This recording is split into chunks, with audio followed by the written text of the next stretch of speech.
testing security in the cloud so far has been a catch-22.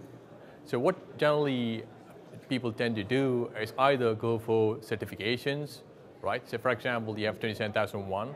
So if a cloud service provider is a 27001 accredited, it actually gives you some level of assurance.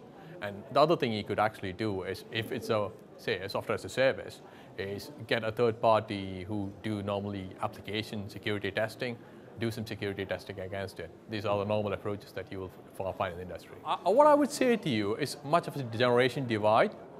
You could actually see people who are, the generation that is born post-70s, the internet generation, are more happy to adopt things, and their perception of risk and perception of privacy is slightly different from a generation before. I don't know where we stand, but that's in general the whole idea. And the direction in which cloud is going to be more adoption.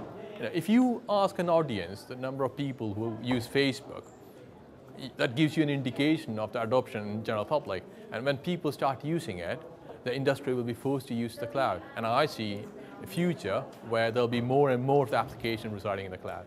There are quite a few initiatives that are happening. So for example, I can put my hand up and say that I've been involved in at least 3. So say, for example, Open Group.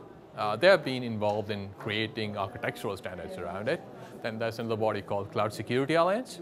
They've actually put out a guidance kind of describing to the end customers what they should do and what they shouldn't do. They've even got a metrics kind of describing the kind of security threats you have and the kind of control measures you have.